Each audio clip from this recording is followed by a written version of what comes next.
acontecer no SEMPEC, não fico para calhão de falar, mas assim, o SEMPEC tem sido um grande parceiro nas nossas atuações. O Carlão foi o presidente que estava lá antes de mim, grande presidente da academia, e a gente conseguiu ter uma ação maior com relação aos eventos da academia, salários e outras atividades. Então, é preciso, nesses 10 anos que o SEMPEC faz, fincarmos a bandeira para que nenhum governo, cada um entra, tem uma ideia diferente, mas que o SEMPEC continue, porque é uma bandeira da cultura, da educação, que ela precisa sempre continuar. Então a gente sempre, a gente vai ter sempre uma posse no lugar, que vai ser a de André vai ser na Agrovila, a do Arlen Hilton, que é o presidente da Academia de Trabalho, vai ser na OAB, mas a gente sempre vai ter muito pé, apoiando essa parceria maravilhosa com o SEMPEC, com essas atividades que o SEMPEC para nós é tão importante. Por isso eu gostaria que o Carleone Filho fizesse a sua palavra. Em primeiro lugar, nós estamos aqui hoje, mais uma vez, com a academia. Para mim é uma grande honra fazer parte dessa academia, com escritores e escritores do Porto Seguro, e também com estudantes que vão chegando de outras cidades, mas que têm esse trabalho, nessa arte da palavra, toda essa força. E hoje é um dia especial para o SEMPEC. Quem não conhece, é o Centro Municipal de Pesquisa, Educação e Cultura.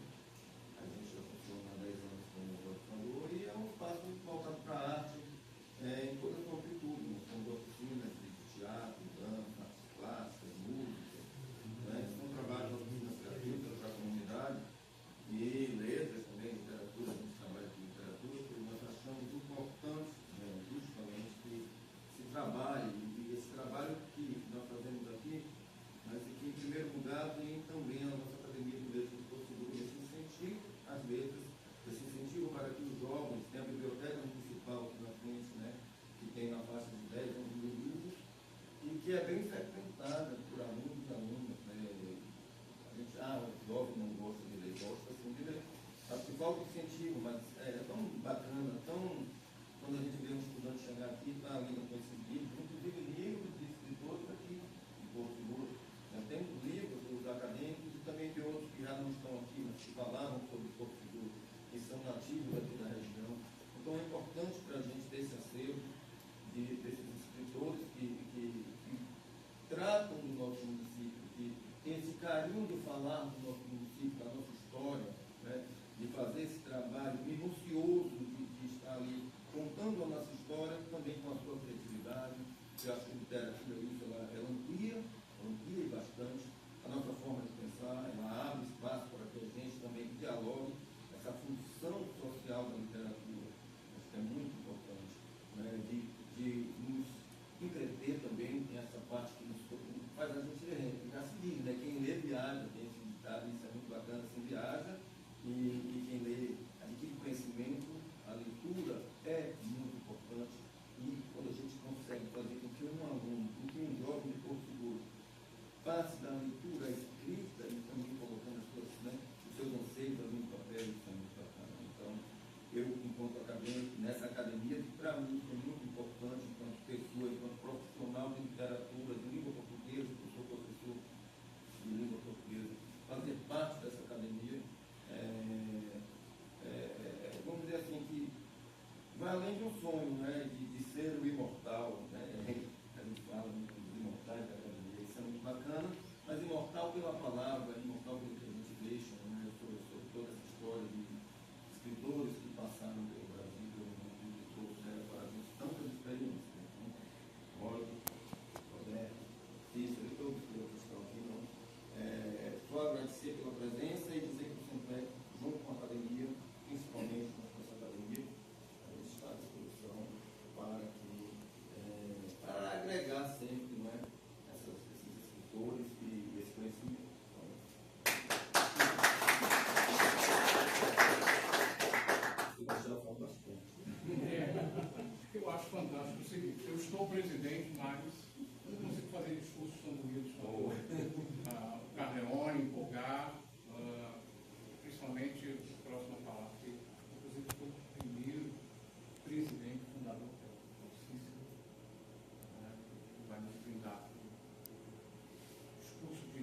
indicação ao nosso novo imortal, e principalmente pelo Cícero, que fez a indicação, Roberto, e por isso conduziu o discurso de recepção ao nosso novo imortal. Na verdade, não vai ser um discurso, vai ser uma apresentação simples, muito simples perante a presença e no posse do homenageado, que passa a ser livre honorário da Academia de Curso. Boa noite a todos, convidados, convidados. Eu peço licença a vocês que eu vou fazer, antes de minhas próprias palavras, eu vou fazer uma pequena dissertação, uma leitura breve dos títulos que Roberto deu. Eu confesso que até então eu não conhecia a obra do Branco. E eu fiquei impressionado com a extensão da sua posição literária. Eu acho que o Partido Senado tem orgulho de ter não é mais um membro honorário, membro da academia, é um especial membro dessa figura assim, simples, plástica, aí dentro tem um campo de ação, de criação, de criatividade, que passou engajado na literatura e engajado nos meios sociais. Então, porque se foi lá no caso ele escreveu. Começar pela ordem cronológica, rapidamente. O primeiro livro foi de 78, Liberdade para os Brasileiros, Anistia, Ontem e Hoje. O segundo livro foi A Repressão e a Liberdade no Brasil, 5 séculos depois. Você vê que os títulos são de engajamento dentro da cultura brasileira. O terceiro foi Segurança Nacional, coleção Toda a História, também na temática sempre do nosso país.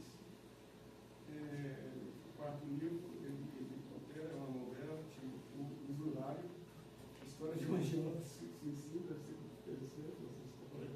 Você deve ter passado mal na novela, suicidou. Na verdade, por chamar de Ajoca, né? O quinto livro foi Anistia, Ontem e Hoje. Esse tema está muito recorrente, como a história anda em círculo. É um grande historiador inglês, Arnold Kennedy, escreveu que a civilização anda em círculos, mas sempre assim. Uma pessoa que estudou 5 mil anos de história. Sempre em círculo, mas pelo menos é ascendente. Se bem que eu acho que de vez em quando o mundo desce um pouquinho como está acontecendo no mundo atualmente. O sexto livro é uma coisa que nos toca muito perto, que chama Porto Seguro, História de uma Capitalista Acessível. Um livro que eu acho que grande parte das pessoas não viram. E nós que somos escritores sabemos que a índice de leitura do nosso país é realmente muito precário. É um livro que deveria estar nas escolas, não sei se estão, deveria ser adotado pela Secretaria Municipal e Estadual como material didático. O outro também, ele já avança para uma questão mais política. O prefeito, o romance de costumes políticos brasileiros, isso é muito interessante. O oitavo livro é O Mercador de Livros. O nono é Reminiscências de Jequié, onde ele foi criado, né, livro de memórias. Ele, inclusive, cita que foi Jequié que deu a ele Hamilton Massa. Os caminhos que ele surgiu. Tem um livro mais recente, chamado Os Caminhoteiros de Belmonte, uma história dos cangaceiros do Cacau. Eu confesso a vocês que comecei a ler esse livro, peguei, comprei o livro, e coloquei na fila de livro para ser lido. Tem uma série aqui na frente. Mas eu peguei, deixa eu dar uma olhada nesse livro, porque eu vou complementar o Roberto. Pelo menos eu tenho que pegar, ter uma noção um pouco do livro para eu me reportar a ele. Não consegui parar do livro. Só parei no último. Um livro extenso, mas é incrível. E me parece que vai ser transformado em filme. Isso? Eu acho isso incrível. E o último foi A Viúva, de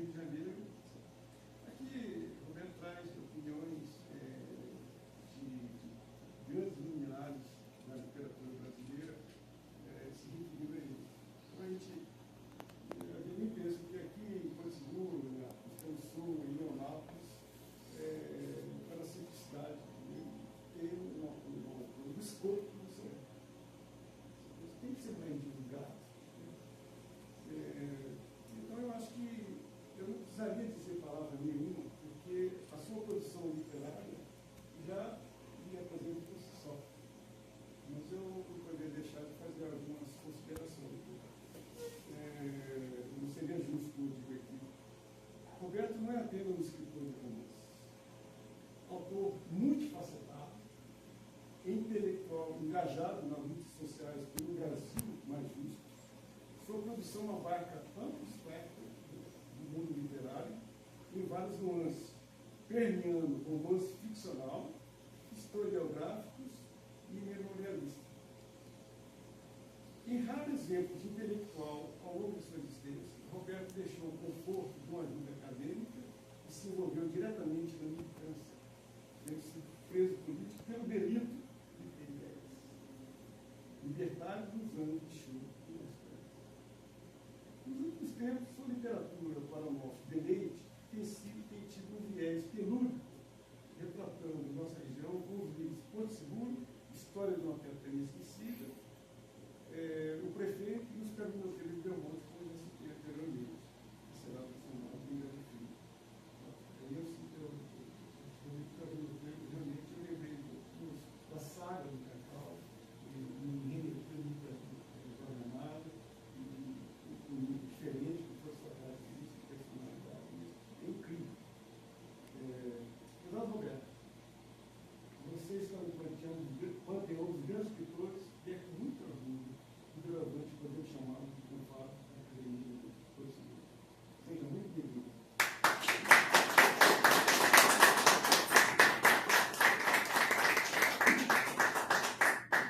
Gostaria de pedir ao contrário de Paulo Rosseto e do Alisson para que entregue aqui o diploma, né, e faça a assinatura ao Roberto Martins.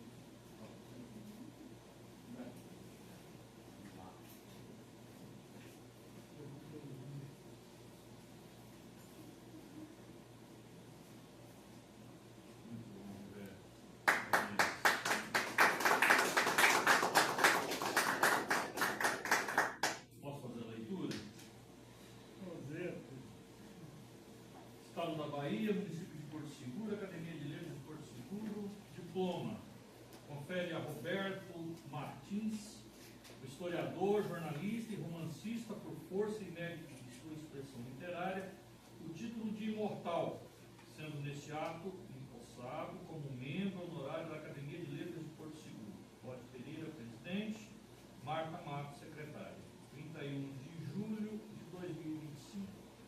Com todas as honras.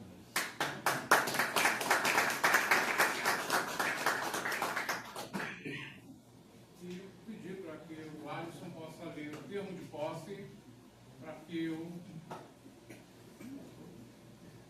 Roberto possa assinar o termo de posse dele. Termo de posse. Aos 31 dias do mês de julho do ano de 2025, em sessão solene, tendo seu início às 19 horas do CEPEC, Centro Municipal de Pesquisa Educacional e Cultura de Porto Seguro, compareceu perante a diretoria da Academia de Letras de Porto Seguro o historiador, jornalista e escritor Roberto Martins, Ribeiro Martins, com a finalidade de tomar posse como membro vitalício honorário desta academia, após ter sido homologado o resultado das eleições pelo plenário da Academia de Letras de Porto Seguro, conforme consta nos estatutos.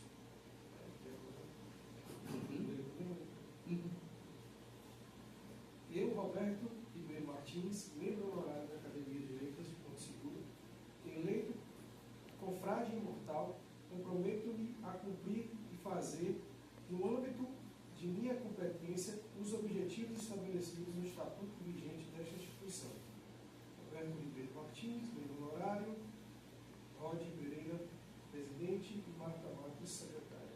Porto Seguro, Bahia, 31 de julho de 2025.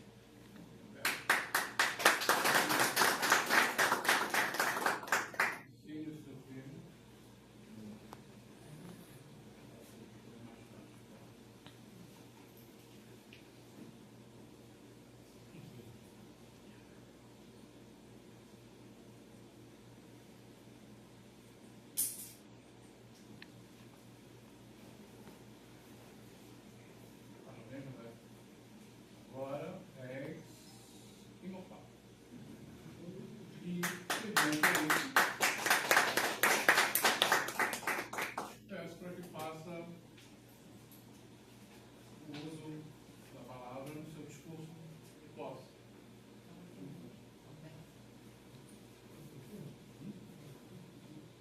noite, amigos e amigas.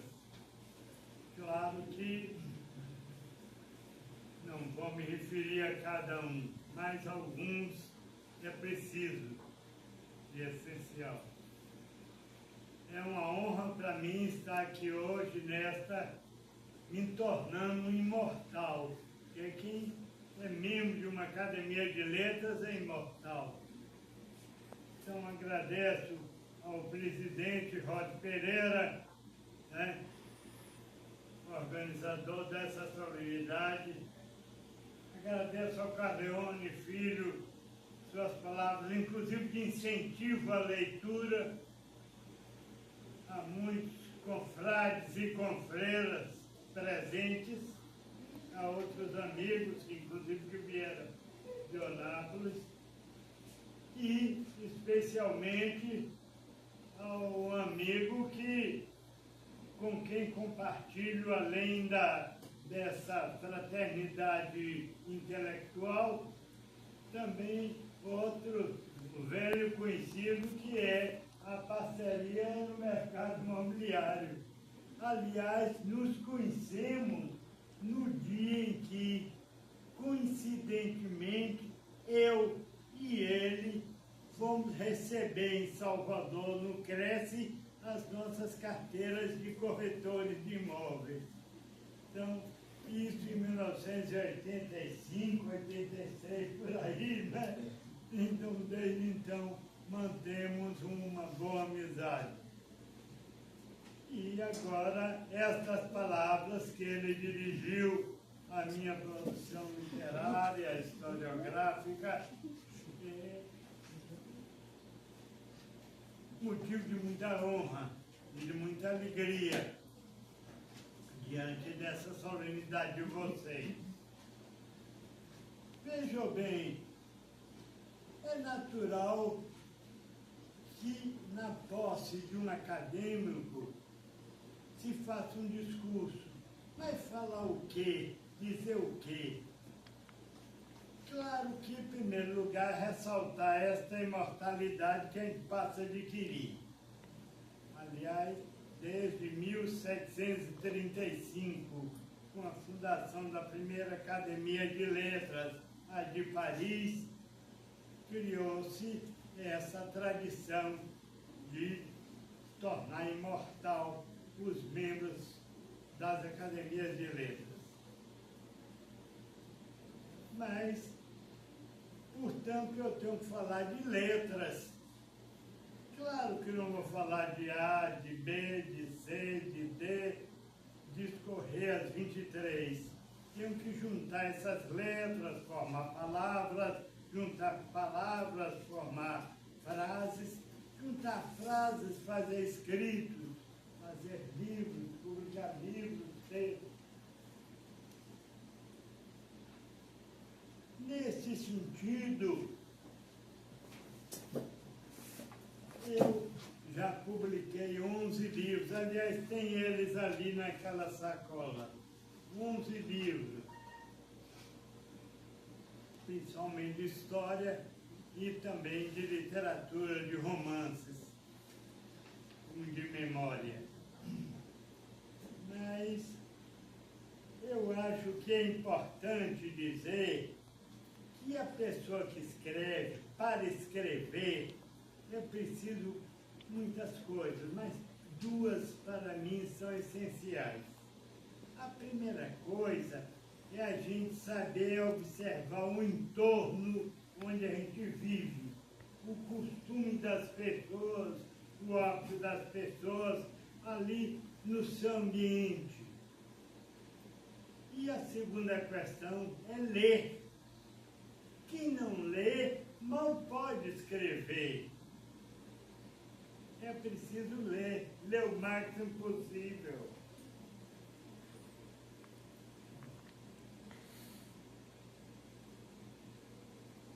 A observação da realidade que nos cerca nos conecta à vida. A leitura nos conecta ao mundo. Claro que o melhor é percorrê-lo, né? O melhor é percorrê-lo. Mas citar depois um acadêmico, talvez o mais importante acadêmico brasileiro, Machado de Assis, que um fato interessante. Ele estava uma vez numa roda de amigos, onde havia, entre outros amigos, vários que tinham chegado recentemente da Europa. Então começa a falar, um deles diz, por que Paris? O outro interfere, mas na Alemanha, aí eu digo, mas você se esquece de Londres, da Inglaterra, e aquela... Aí o Machado pede, amigos, com licença, desculpe, eu também já fui a Petrópolis. Machado viveu no Rio de Janeiro. O Rio de Janeiro foi o cenário da sua literatura. Que eu saiba, ele foi a Minas. Não percorreu o Brasil. Mas nas páginas da literatura percorreu o mundo. Foi o maior literato, aliás, o fundador da primeira Academia de Letras do Brasil, em 1896. Então, vejam bem, e a leitura de Machado, por exemplo, já me inspirou, pelo menos um dos livros, Os Clavinoteiros de Belmonte, foi inspirado num conto, numa crônica de Machado de Assis. Machado de Assis costumava escrever na imprensa diária. Era um cronista do dia a dia, dos fatos que se davam no Brasil e no mundo. E ele, em 1894, ele escreve o conto, o que hoje é considerado um conto, chamado Canção dos Piratas, em que ele diz o seguinte, ele conclama os poetas, vocês poetas, ele conclama os poetas de 1894 e os escritores em geral a se inspirarem não mais nos piratas, porque os piratas já tinham dominado, mas assim como os antigos poetas de 1830, e cita Victor Hugo como exemplo, se inspirou nos piratas que dominavam ali o mar Mediterrâneo, sequestravam até freiras para vender. Aliás, era o comércio deles, era sequestrar e vender, né? Ele dizia, se inspire hoje em Antônio Conselheiro e em quem mais sabe quem, e nos Clavinoteiros de Belmonte. Então ele, ao ler este conto, me despertou. Eu já tinha, nas minhas pesquisas sobre Porto Seguro, aquele livro, inclusive, Porto Seguro, História de uma Esquecida Capitania, pesquisei muito Belmonte, a região toda e tal, e já tinha lido muita coisa sobre os Clavinoteiros, mas nunca me despertou a importância particular deste fenômeno clavinoteiro na nossa história regional. E aí pesquisei, achei coisas interessantes e escrevi Os Clavinoteiros de Belmonte, que é um livro, é um romance histórico, tem muito de história e tem de invenção, de criação na nossa imaginação. Então, veja bem,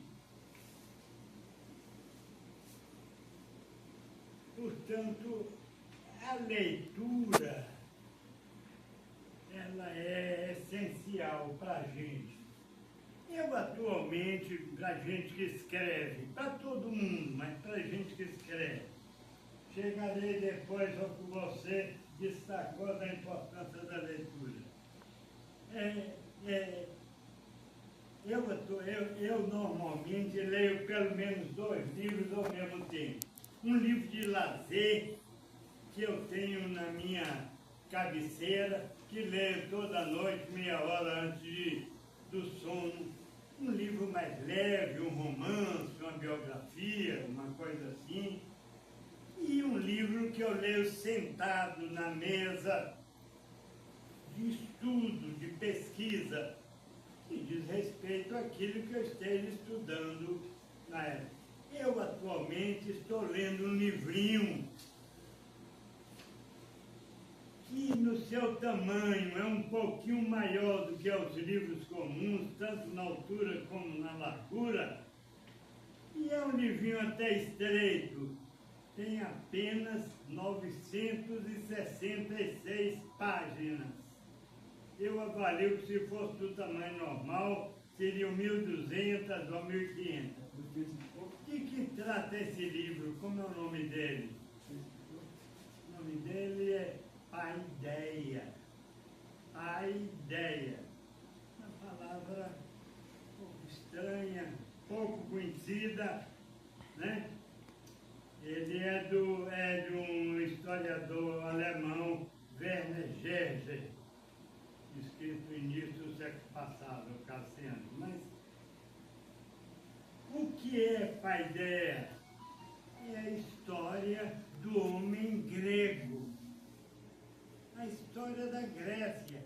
Ele pega a Grécia desde o século IX a.C. até o século IV, né? Ele pega desde Homero, com sua Ilíada, com sua Odisseia, com seus poemas, pega Hesíodo, que foi o poeta rural da Beócia. A Beócia era uma parte da Grécia, daquela região ali a nordeste, a Grécia. E vários outros, o Tirteu de Esparta. Chega ao período do Solo e do Péricles como governantes gregos, no período em que a Grécia, governantes de Atenas, desculpe, no período em que Atenas dirigiu a luta contra os persas e ganhou a guerra contra os persas e foi se tornando aos poucos a própria capital da Grécia, embora depois perdeu a guerra do Peloponeso contra Esparta e a outra liga, mas já é outra história. E chega, passa pelo teatro, pelo Esquilo, pelo Eurípides, por tantos mais. Chega até a filosofia, desde os pré-socráticos até os sofistas, até o Sócrates, o Platão e outros mais. Então é uma história muito interessante, que eu ainda estou aí pela página 60 e lá vai fumaça, mas muito rica essa história, a história da Grécia. E a importância da Grécia para nós, que escrevemos, que somos também um pouco historiadores, diz respeito a que é da Grécia que nasce a cultura ocidental. É na Grécia que nasce a cultura ocidental.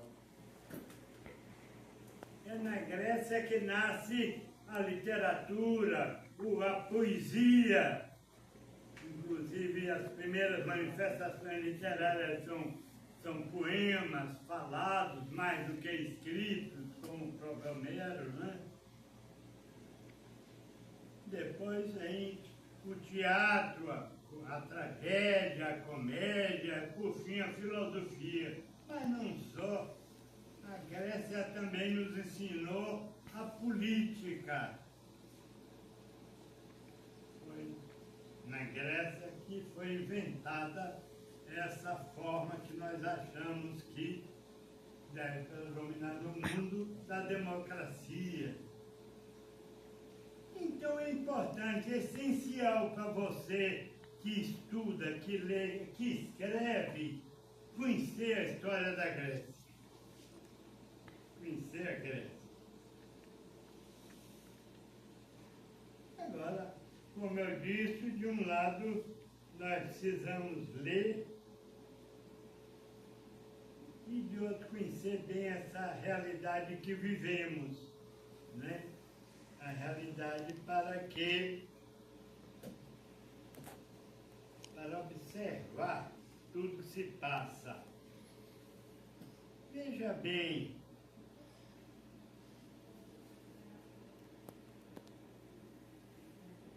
certa vez, um jovem escritor, um novo escritor, perguntou ao Tolstói: mestre, como é que eu posso me transformar num escritor universal?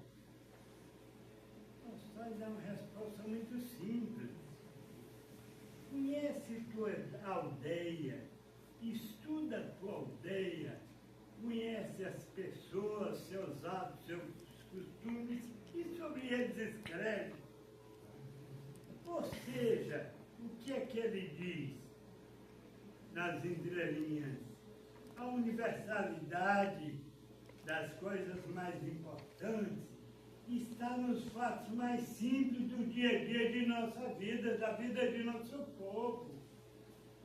Eu, outro dia, um exemplozinho rápido, recebi em Nápoles um convite, uma notícia de que eu até ia ao lançamento de um livro de uma pessoa lá que eu não lembro o nome, por sinal não fui, mas por outra razão, e que nessa matéria dizia que o livro era um investigador nova-iorquino que fez isso e aquilo e tal, e quando eu pensei, meu Deus, o que tem a ver com o povo de Nápoles, lançado lá no colégio ali do bairro americano, Humberto de Campos?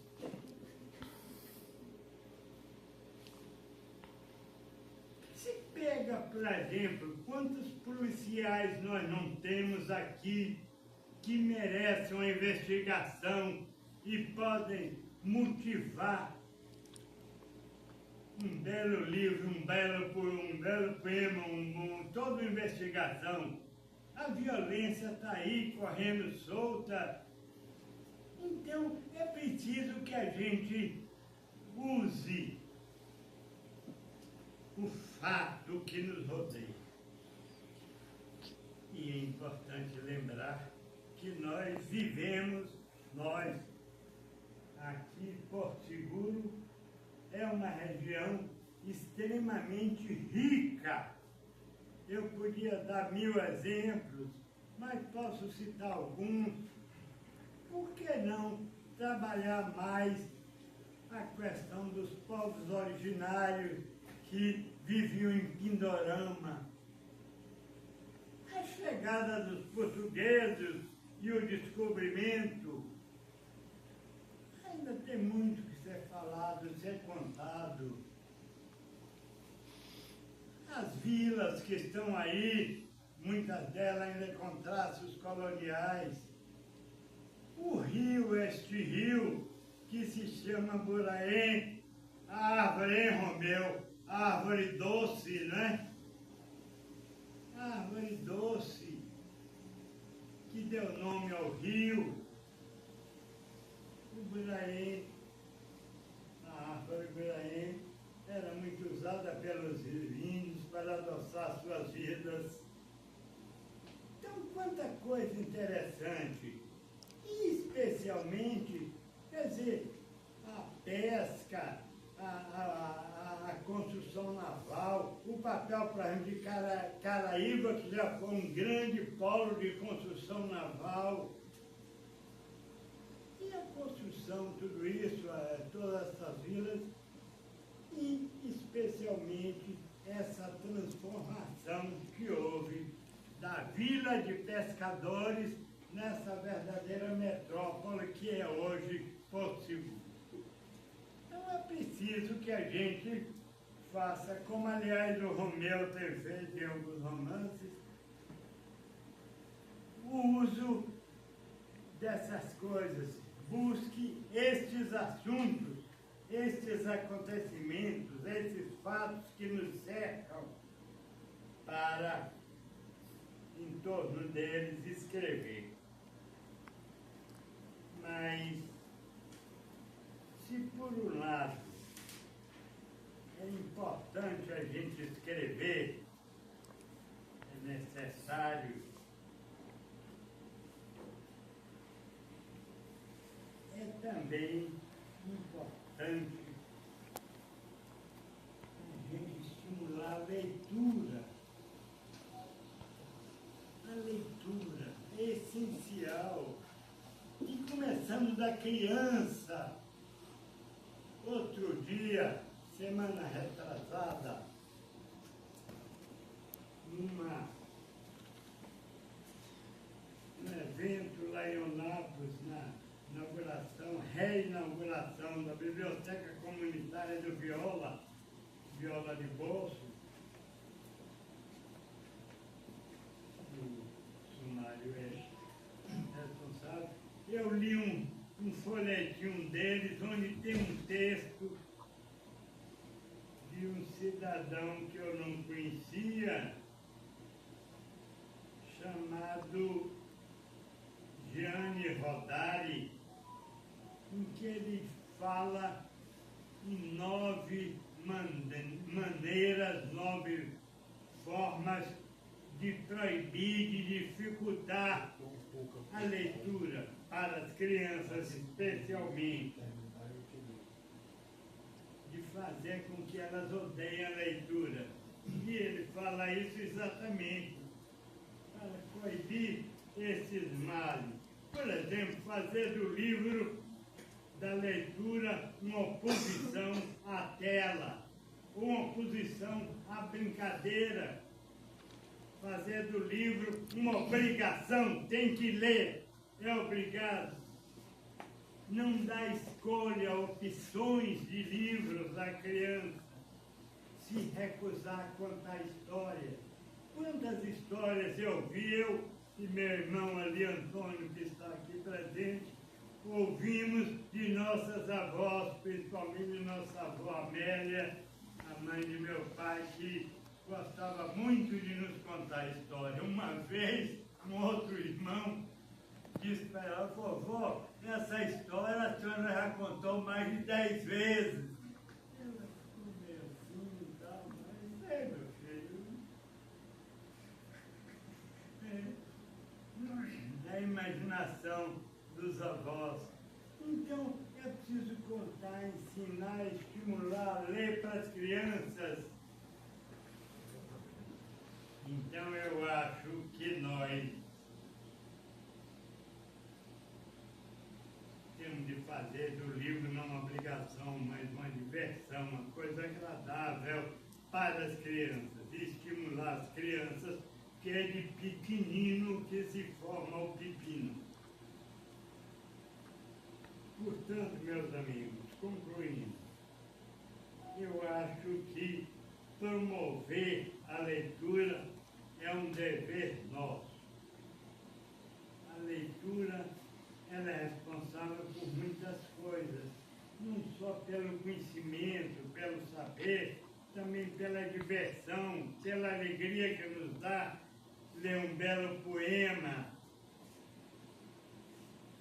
Há pouco de uma pessoa lendo ali um poema seu, Rosete, e achou interessante ali num livro que tem lá na escola.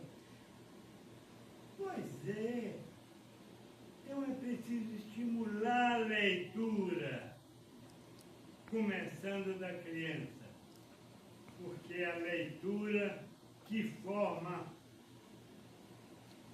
a cultura, que forma a identidade, que forma o próprio país, principalmente nesse momento tão necessário de forjar a nossa identidade, a nossa soberania, diante dessas acusações tão graves que estamos sofrendo, que nosso país está sofrendo. Então, estimulemos a leitura como instrumento de saber, de conhecimento, de identidade, de formação de uma pátria, de formação de um país que todos gostaríamos e gostaríamos de viver. Muito obrigado aos confrades, às confreiras, aos que me trouxeram a esta casa.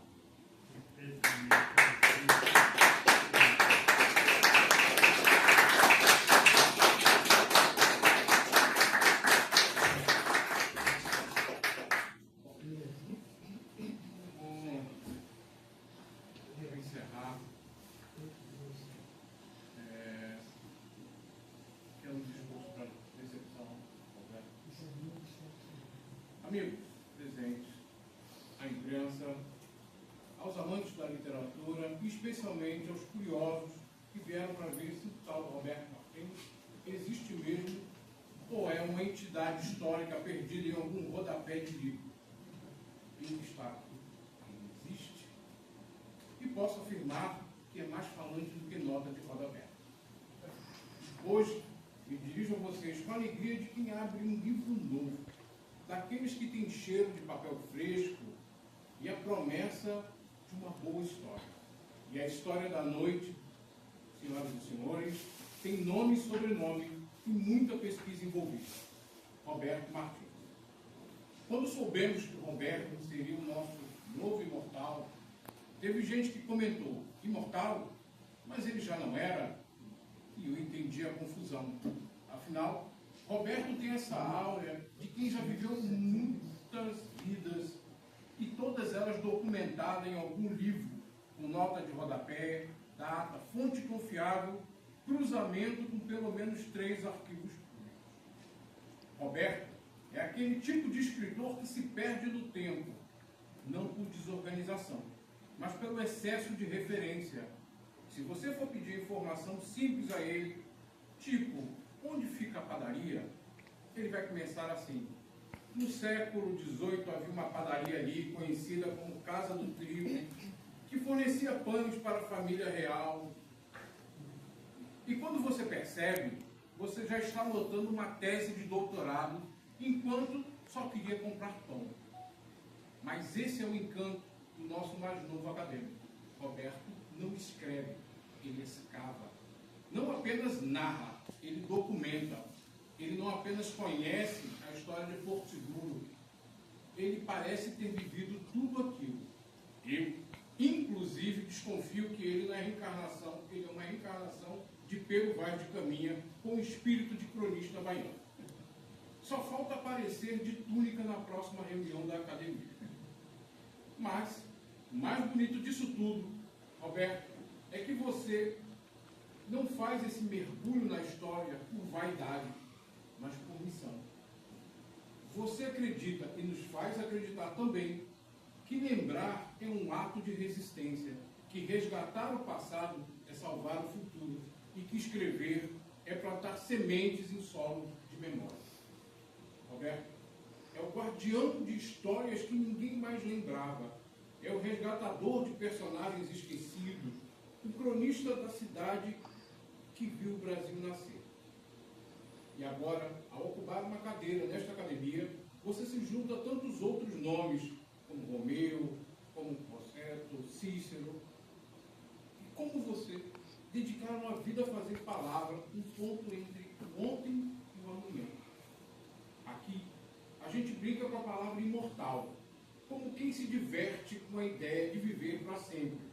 Mas imortal, no seu caso, não é metáfora, porque os livros que você escreveu e os que ainda vai escrever, pois sim, estamos te cobrando desde já são de fatos eternos. E para finalizar, me permita uma provocação carinhosa. Agora que és imortal, vê se não some da cidade como alguns outros. Nada de virar estrela cadente literária. A gente quer que você, por aqui, em carne e osso e referências bibliográficas. Sejas bem-vindo, imortal. A noite é sua, mas a honra é toda nossa. Nosso muito obrigado, Roberto.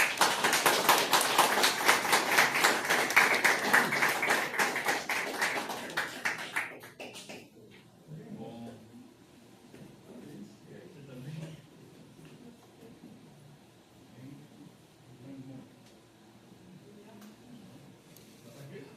Não, pode falar. Ah, é? Rapaz, tem gordo na foto. Você tá